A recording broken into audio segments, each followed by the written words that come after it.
కవిత చేసినటువంటి హాట్ కామెంట్స్పై కేంద్ర మంత్రి బండి సంజయ్ స్పందించారు. కవిత చేసినటువంటి వ్యాఖ్యలపై లీగల్గా వెళ్ళాలి, లీగల్గా ఒపీనియన్ తీసుకోవాలని చెప్పేసి బండి సంజయ్ అయితే వ్యాఖ్యానించారు. మొత్తానికైతే మాత్రం కవిత వ్యాఖ్యలు ఓ పక్క బీఆర్ఎస్లోనూ మిగిలిన పార్టీలో కూడా తీవ్ర దుమారం రేపుతుంది. కవిత వ్యాఖ్యానించినటువంటి వ్యాఖ్యలపై లీగల్గా ముందుకు వెళ్ళాలి, ప్రభుత్వం న్యాయ విచారణ జరిపించాలని చెప్పి కేంద్ర మంత్రి బండి సంజయ్ వ్యాఖ్యానించారు. మరోపక్క అటుపక్క అంటే బీఆర్ఎస్ చేస్తున్నటువంటి తప్పులకి అక్కడ సెక్యూరిటీగా కాంగ్రెస్ ప్రభుత్వం ఉందని చెప్పేసి బండి సంజయ్ వ్యాఖ్యానించారు. మొత్తానికి కవిత వ్యాఖ్యలు అయితే మాత్రం ఇటు పక్క బీఆర్ఎస్లో మిగిలినటువంటి పార్టీలో కూడా తీవ్ర దుమారం రేపై వీటిపైనే స్పందిస్తున్నారు. మరోపక్క హరీష్ రావు కట్టప్ప అంటూ వ్యాఖ్యానించారు. పార్టీలోనూ మరోపక్క కుటుంబంలో కూడా ఆయన విచ్ఛిన్నానికి పాల్పడుతున్నారు.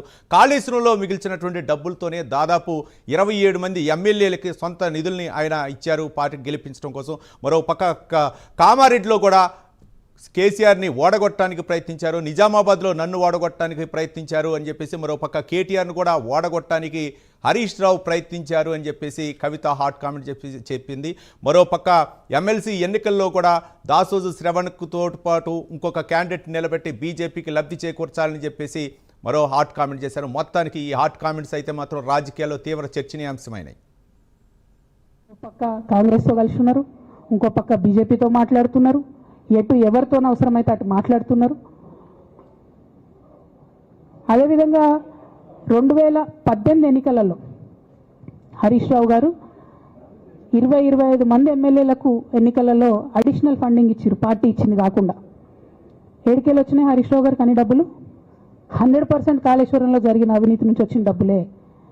ఆయన ఆలోచన ఏం చేసిందంటే ఏమన్నా కొద్దిగా అటు ఇటు అవుతుందేమో రిజల్ట్, నా దగ్గర ఎమ్మెల్యేస్ ఉండాలని ఆలోచన చేసి. నీకు అసలు అట్లాంటి ఆలోచన ఎందుకు వచ్చింది? నేను కట్టప్పలాంటోని కేసీఆర్ గారి దగ్గర ఉండేటోని అంటావు కదా, నీకేం అవసరం వచ్చింది ఎమ్మెల్యేస్కి సపరేట్గా ఫండింగ్ ఇవ్వడానికి? ఎవరికి తెలియదు అనుకుంటారా? ఇవి ఎవరు చెప్పారు అనుకుంటారా? ప్రతి ఒక్కరు చెప్తారు ఎమ్మెల్యేస్ ఓపెన్, నా పేర్లు కూడా తెలుసు, చెప్తే బాగుండదు, ఎమ్మెల్యేలు ఇబ్బంది పడతారు. నేను అనేది ఏంటంటే 2009లో రామన్న సిరిసిల్ల ఎలక్షన్లో మా బంధువుకు సంబంధించిన వ్యక్తులతోని 60 లక్షల రూపాయలు పంపిన హరీష్ రావు గారు రామన్నను ఓడగొట్టడానికి. నిన్నగాక మొన్న ఒక వీడియో మీరు కూడా చూసి ఒంటేరు ప్రతాప్ రెడ్డి గారిది, మీ మామయ్యను ఓడగొట్టమని ఎంత అంటే అంత డబ్బులు ఇస్తా అని చెప్పిర్రని. ఓ పక్క కేసీఆర్ గారిని ఓడగొట్టాలి, ఓ పక్క కేటీఆర్ గారిని ఓడగొట్టాలి, నిజామాబాద్లో నా ఎంపీ సెగ్మెంట్లో అందరు ఎమ్మెల్యేలను మేనేజ్ చేయాలి, అందరిని మన కేసీఆర్ కుటుంబాన్ని ఓడగొట్టాలి, విచ్ఛిన్నం చేయాలి. కానీ కేసీఆర్ గారి పేరుతో వచ్చేటటువంటి బెనిఫిట్స్ మాత్రం అన్నీ కావాలి. బయటకు పంపితే మరి పార్టీ బాగుంటుందా? దయచేసి ఆలోచన చేసుకోండి. నేనేమంటున్నా రామన్న మిమ్మల్ని అంటే, నా మీద మీకు కోపం ఉండొచ్చు, నా మీద ఏముందో ఎవరేం చెప్పారో నాకు తెలియదు. నేను మాత్రం నా ప్రాణం పోయినా కేసీఆర్ గారికి హాని జరగాలని కానీ కేటీఆర్ గారికి హాని జరగాలని కానీ కోరుకోను. అది నా నైజం కాదు. ఆడపిల్లలకు అట్లా ఉండదు. ఆడపిల్లలు ఇల్లు బాగుండాలనుకుంటారు. నా మనసుకి ఎంత గాయమైతే, నాకు ఎన్ని అవమానాలు అయితే, నాకెంత ఇన్సల్ట్ అయితే, నా మీద ఎన్ని కుట్రలు జరిగితే నేను ఇట్లా మాట్లాడుతున్నా. ఇది నా బాధ, ఇది నా ఆవేదన. నాన్న చూస్తలేరేంది వీళ్ళని అన్నది ఆవేదన, చూసుకుంటా క్షమిస్తారేంది, ఇంకెన్నిసార్లు క్షమిస్తారు అన్నది నా బాధ. అంతే తప్ప నాకేం కోపం ఉంటుంది? ఎందుకు కోపం ఉంటుంది? నాకు ఎంత ఎన్ని జన్మల పుణ్యం ఉంటే కేసీఆర్ లాంటి తండ్రి దొరుకుతాడు? కోట్లలో ఒకరికి ఉండేటటువంటి తండ్రి నాకు దొరికిండు. ఆయన లేకపోతే నేను ఎవరు ప్రపంచానికి తెలుస్తుందా? నాకెందుకు అవసరం ఉంటుంది? నాకేం కోపం ఉంటుంది కేసీఆర్ గారి మీద? నాకు టీఆర్ఎస్ పార్టీ మీద ఎందుకు కోపం ఉంటుంది? నాకు 27 సంవత్సరాలు ఉన్నప్పుడు నేను నా కొడుకుని చిన్న పిల్లగాన్ని పసిగుడ్డుని ఎత్తుకొని ఇక్కడికి వస్తే ఆ రోజు నుంచి ఈ రోజు వరకు నేను రోడ్డు మీదనే ఉన్నా, ఉద్యమాలే చేస్తున్నా, పోరాటాలే చేస్తున్నా, తెలంగాణ ప్రజల కోసం పనిచేస్తున్నా. రేవంత్ రెడ్డి గారు కేసీఆర్ గారిని తిడుతుంటే దయ్యాలు వేదాలు వాళ్ళు ఇస్తున్నట్టు అనిపించింది నాకైతే. దానికి ఈయన హీరోలాగా ఎదుర్కొన్నాడు, ఈయన 6 అడుగుల బుల్లెట్ అని పార్టీ అంతా ట్వీట్ చేస్తే, మరి 6 అడుగుల బుల్లెట్ ఎవరికి గాయం చేస్తుంది? ఎండ్ ఆఫ్ ద డే ఇవాళ అయితే నన్ను గాయపరిచింది, రేపు రామన్నను గాయపరుస్తారో కేసీఆర్ని గాయపరుస్తారో.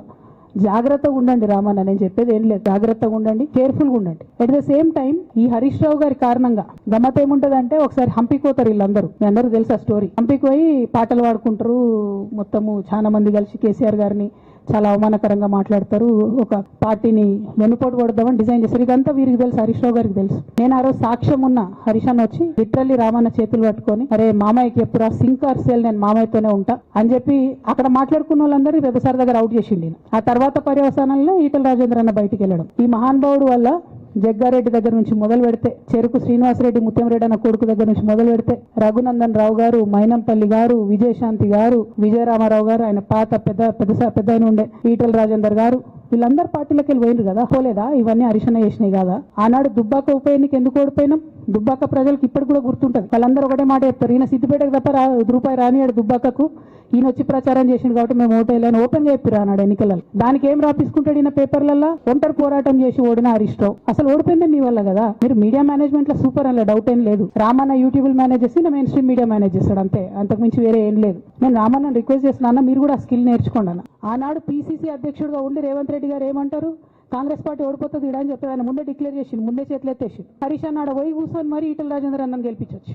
ఈ బంధం రేవంత్ రెడ్డి గారిది హరీష్ రావు గారిది అప్పటి నుంచి కొనసాగుతుంది, కొత్త బంధం ఏం కాదు ఇది. నేను కేసీఆర్ గారిని పెద్దల్ని రిక్వెస్ట్ చేసేది ఒకటే, ఈయన చేస్తున్న నక్క జిత్తుల్ని దయచేసి గమనించండి.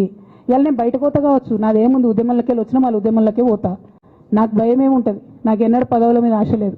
పార్టీ నుంచి వచ్చిన ఎమ్మెల్సీకి స్పీకర్ ఫార్మాట్లో చైర్మన్ గారికి నేను పంపుతా ఉన్నాను రాజీనామా పత్రాన్ని.